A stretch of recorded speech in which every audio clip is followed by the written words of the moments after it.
Mayong hapon, Negros. Ini ang Digicast Negros X. Ang nagapanguna nga napulo ka mga balita sa isla sa Negros ang among igadulong sa inyo.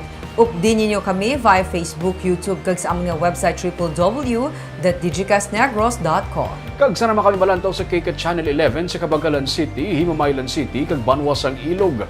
Kaagyari na ang top 10 nga mga balita sa Negros subong nga adlaw. Espas kag stay safe na lang ang ipreparar sa mapauli sa Negros Occidental nga fully vaccinated na. Hindi na kinahanglan mag-quarantine. Helper patay, drivers ng truck nag-angkon sa mga paso sa lawas matapos masunog ang ilang truck sa Cadiz City. Indian National nasapod nga patay sa sulod sang banyo sa Sipalay City beachfront. Bacolod vaccination bukas na sa tanan nga Bacolod nun.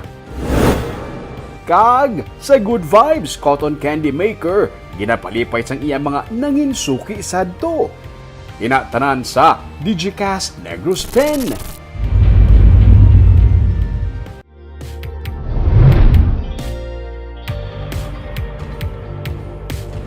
Sa number 10, Seneco nagpaathag nga ang sunod-sunod nga mga brownout sa nagliligad nga mga inadlaw ang tugas ang malain nga panahon. Sa video nga kuha sang Don Salvador Benedicto PNP, makita ang ini nga puno sang kahoy nga natumba sa tunga sang dalan. Isa ini sa mga rason kung nga nangin sunod-sunod ang brownout sa nagliligad nga mga inadlaw. Nga ginkainit sa mga netizens, ilabi na ang may mga online class, online job, kag naganegosyo. Ginpaathag sa Central Negros Electric Cooperative nga ang sunod-sunod nga brownout ang tugas sang malain nga panahon. Nangin bunok ang ulan sang nagliligad nga mga inadlaw kag mabaskog ang hangin. Bangod sini, may pilaman ka mga puno sang kahoy nga nagkalatumba kag may mga kable nga nautod kag gilayon man kuno nga ginaksyonan sang ilang mga linemen. May mga gin-augment man sila kuno nga mga tawo para magbulig kaayo sa mga apektado nga mga linya. Nagpangayo ang Seneco sang pasensya kag paghangop sang konsumidor.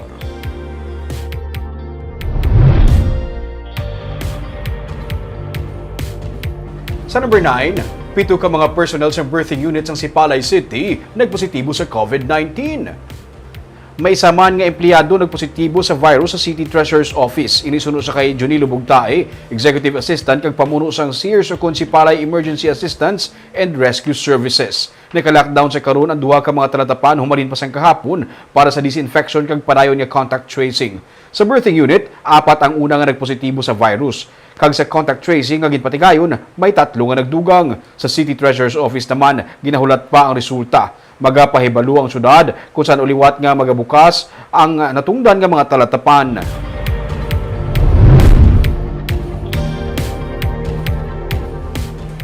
Sa number 8, target karon sa probinsya nga makabakuna sang 8,000 sa kada adlaw o kun 40,000 sa isa ka semana.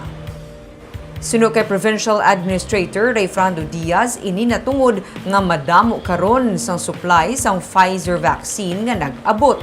Una amuyad tong 107,640 ka dose sa tong Oktubre 4 kag ang 53,000 ka dose sang Oktubre 9. Sa Oktubre 5 pa nagsugod ang pagdulong sa mga LGU sang Pfizer vaccine kag target nga madulong ang 40,000 ka dose sa kada semana tubtub sa madason nga semana. Mataas karon ang demand sa Pfizer vaccine. Wala na ganubo sa 93% sa mga ma-deliver nga bakuna ang magamit. Ini nga mga higayon ang luyag nga gamiton sang probinsya. Kag tungod man nga may kakulang sa personnel para sa mga nagapatigayon sang vaccination program kag sa pagpatuman sang rapid antigen test nga kabahin sang contact tracing, tutukan anay ang pagbakuna. Sa number 7,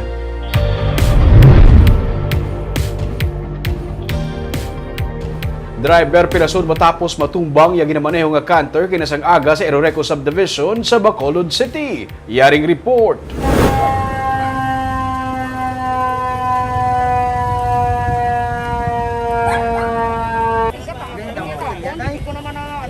Nabulit sang pinta ang lawas ni Reynaldo Picar nga nagadrive sang canter. Ginkuha siya sa mga rescuers sa sulod sang iya truck matapos maipit sa sulod. Oo, naipit ito. Nadagdag ko lang sa karumatis, wala sana. Gambal, sa tayo buligin nyo kay kami pa lang ang mga tao. Kung nagsulod to, kuno, wala man sila timingan. Wala, hindi naipit ni saya Kasunod. Kasunod, pag kulang sa bilwa. Sunod sa sining nga babae nga nagasunod sa iya, hinali na lang nga nasangit sa mga kable ang atubang sang canter, amukon nga natumba ini kag nagbunggo man sa gate sang isa ka baligyaan sang motorcycle parts. Guro mga dlagan, guro ni Manong. Mga 30, guro dlagan namon. Kasunda na idikit man ko sa buli, ya. Ina lang dlagan niya, tapos, oo. Tapos ano tabo? Nasangit ni Manong ang ina, balao, ang kable. Nasangit kita sa kapit. Nasangit siya sa kable. Amo na yung rason, nag-amon ang niya sa laki baliskad. Istorya sang driver, may nagasugata nga auto sa iya sa kurbada nga bahin sang highway sa Iroreco. Mahinay man ako noong iya nga pagpadalagan pero sa paglikaw niya, nasangit niya ang kable sa poste. Dasig yung auto di mo nagbalik ko. May auto ka sa kata? Oo, dasig kay kurbada na ako, gamay nga kurbada.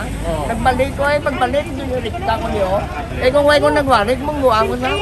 Siya nagagawa ako niya daw. Nagbalabag ang kanter sa katunga sang dalan. Nagkalaula ang mga pinta. Wasak ang gate sang baligyaan nga nabungguan sang truck kag ang ini nga poste nautod. Wala na sang iban pa nga may nasamaran sa insidente, magluwas na lang sa driver. Gayon man siya nga gindala sa ospital.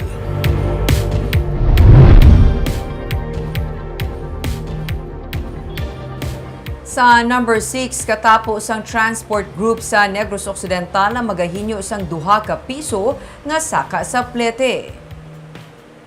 Humalin sa nagliligad nga semana, sunod-sunod ang pagsaka sang presyo sang produkto petrolyo ilabi na sang diesel nga nagahamboy na sa 46 tubtub 48 pesos ang kada litro. Bangod sini maga-file man sang joint petition para sa duha ka piso nga saka sa plete ang katapos ang sentrong samahan ng mga tsuper at operators sa Negros o kun Estone upod sa Federation of Bacolod City Drivers Association o kun FEBACDA sa opisina sang Land Transportation Franchising and Regulatory Board Regional Office sa Madason nga semana. Sunod kay Jesse Ortega, Secretary General sang Estone, ang duha ka piso nga 9 pesos nga regular fare sa first 4 kilometers ang mangindako na nga bulig sa kabudlayan sa mga driver kag operator karon nga maiwat ang pasahero tungod pandemic.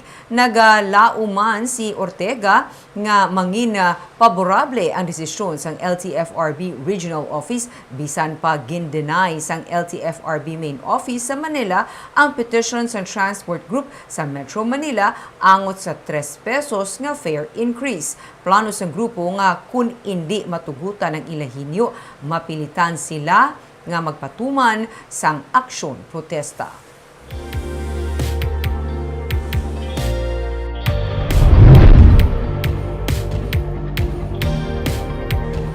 Sa number 5, isa ka Indian national ang nasapon nga patay sa sulod sang isa ka public toilet sa Sipalay City beachfront. Nasapuan nga wala na sang kabuhi sa sulod sang isa ka cubicle sa banyo sang Sipalay City beachfront ang isa ka Indian national sang kagabi. Ang 58 anyos ang residente sang Barangay Hill, Montilla sa Sipalay City. Gilingon man nga nagresponde ang PNP sa lugar. Sunod sa hepe sang Sipalay PNP nga si Police Major James Latayon Jr. sa ila inisyal nga investigasyon, wala sang foul play sa kamatayon sang biktima. Bilang standard operating procedure kun SOP, ginpaswab test ang biktima kag natalana nga magwa ang iya sining nga resulta subong nga adlaw.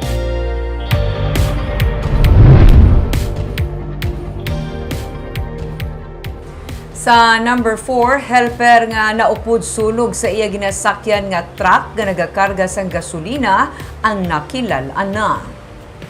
Halos hindi na makilalaan ang bangkay sang helper nga nasunog sang ginlamon man sang kalayo ang truck nga ila ginkargahan sang ginalon nga gasolina sa Barangay Luna sa siyudad sang Cadiz Martes sang kaagahon. Suno kay Fire Officer 1 Gerald Bugtong, arson na investigator sang Cadiz City Fire Station, nakilalaan ang biktima nga si Romnick Borasca, 21 anyos, sang Barangay Rafaela Barrera sang siyudad sang Sagay. Nagwa sa ila inisyal nga investigasyon nga posible nagsugod ang kalayo sa mga galon sang gasolina nga ilagin karga halin sa Bacolod padulong kuntani Sagay. Nakaluwas naman ang driver sang truck nga si John Vincent Recto, 25 anyos. Nag-angkon siya sang second degree burn sa mga tiil kabangdanan nga siya ang nagapabilin nga nagapabulong sa Regional Hospital sa Bacolod.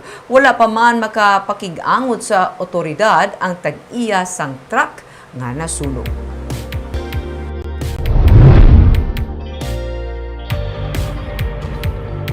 Sa number 3, ginbuksan na sa syudad sa Bacolod ang ilang vaccination program para sa general public. Silingon ang kada isa, prioridad na nga mabakunahan.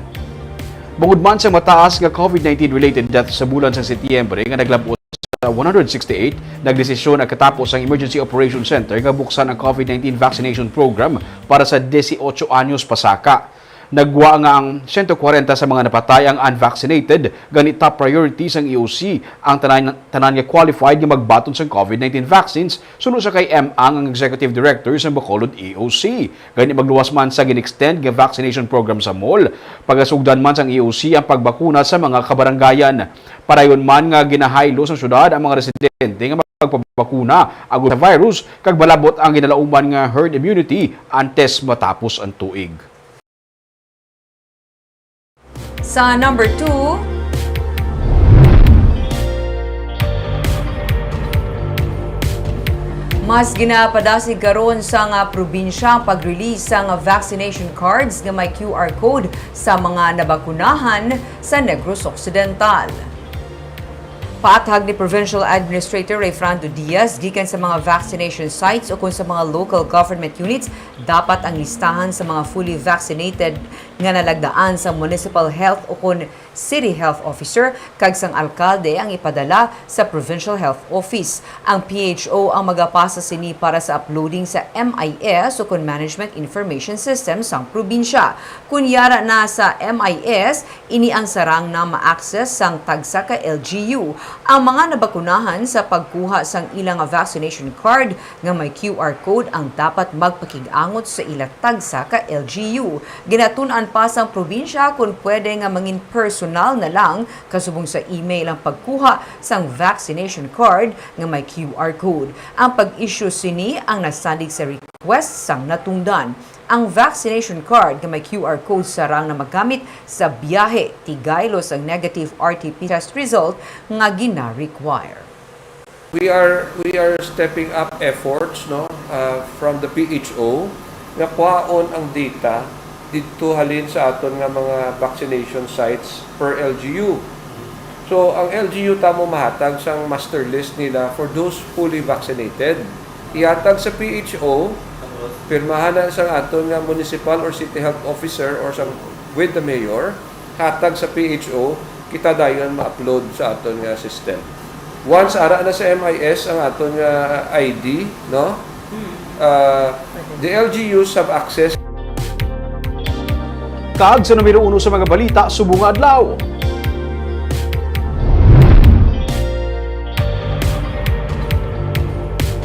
Pass kag stay safe na lang sa karon ang mga requirement para sa mga fully vaccinated individuals para makapauli sa Negros Occidental. Hindi naman kinahanglan pa mag-quarantine. Pero ang mga hindi pa fully vaccinated, kinahanglan sa gyapon mag-produce ang negative RT-PCR test result. May report si Nico Delfin. Ang pag-comply sa SPAS kag staysafe.ph ang mga requirements sa pagsulod sa probinsya kun halin sa iban nga probinsya o kun sa Metro Manila. Ang approval sa SPAS suno kay Zafard Kaelian, ang Provincial Incident Management Team Commander, nagadepende sa banwa kag syudad nga padulungan sa nagabiyahe. Isa naman sa mga rekisito sa SPAS among negative RT-PCR test result. Pero sa mga fully vaccinated individual, kabaylo sini magpakita na lamang sang vaccination ID nga mayara sang verifiable QR code.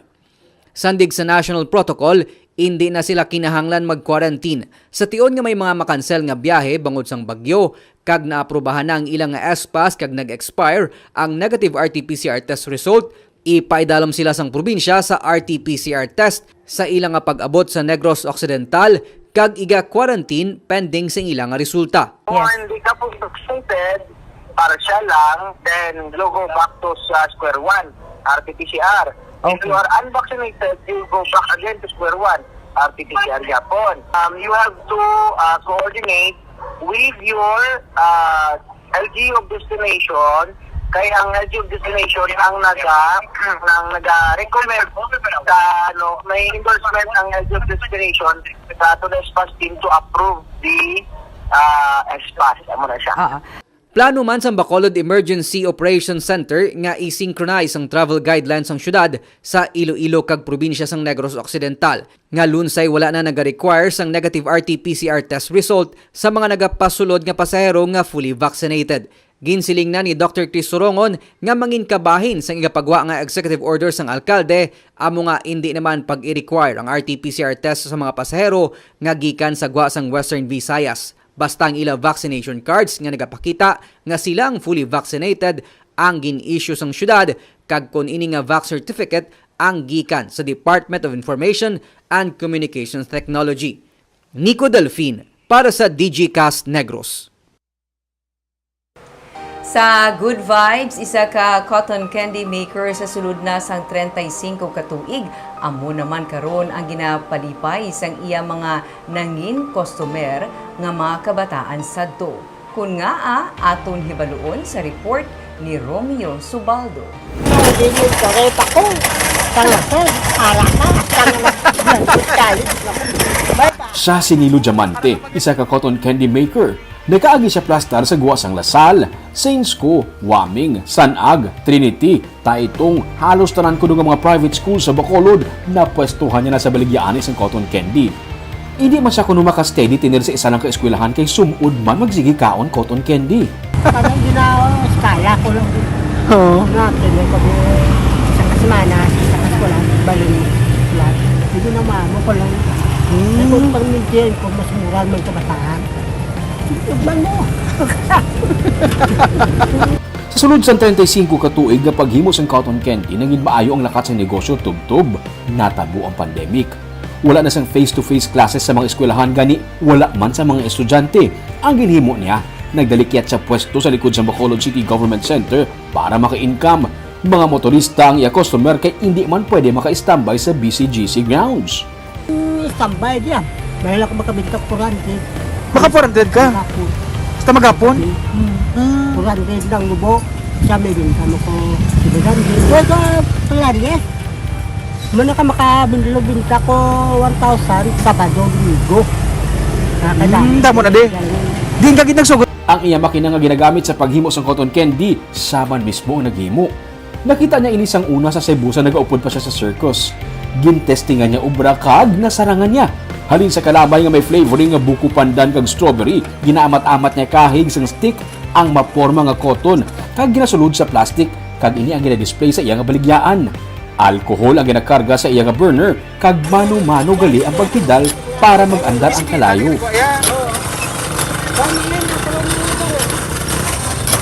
Para man sa structure mo na kung wala ka rin, hindi mo sa dalagan. Ikaw na lang obra? Sa piyak sang kapuraot sang kabuhi, nalipay siya. Kaya ang mga kabataan nga iya suki sadto, amo naman ang nagapalipay sa iya subong.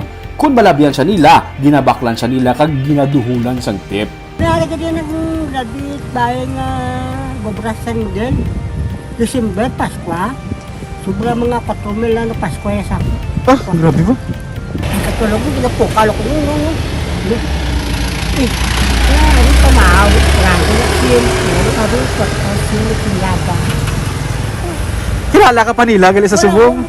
Nalala ko hindi ko batulog. Kaya yun ang matulungan na kayo. Suki, lokal sa eskolahan ko din eskolahan. Kadami. Hindi na ba? Ito pala kayo ginapilit. Kaya ganyan nga. Hindi ko po bato. Na. Abo diyan yung yoga mo na.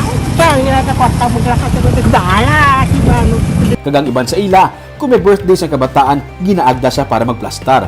Sa kantidad nga 1,500 pesos, may only cotton candy na siya kaginatanyag.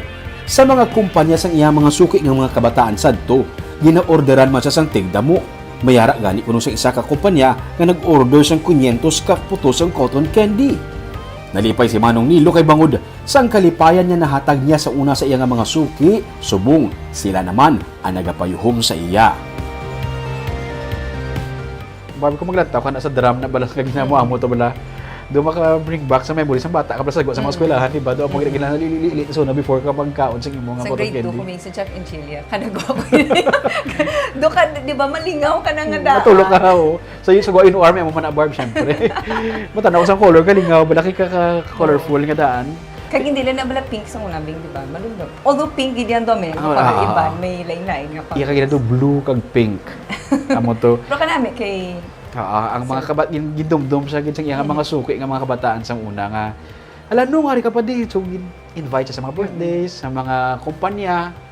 Muna. Siguro Ming, no, kay naka-associate sila sa good memories sa Yes, kay siguro, Sir. Amo oo. na nga. Yun. Mayogin ka namin sa nadala sa good memories. Kaaga mo ito mga balita sa Negros Subong Adlaw. Kaya man sa panahon karon importante nga may ihibalo ka sa nagakatabo sa imo nga palibot. Pero dapat balansa kag eksakto ang mga impormasyon. Parayan kami nga magapangalagad sa Negrosanon. Ako si Barbara Mijares. Tugtog sa buwas ako naman si Romeo Subaldo, mayong hapon.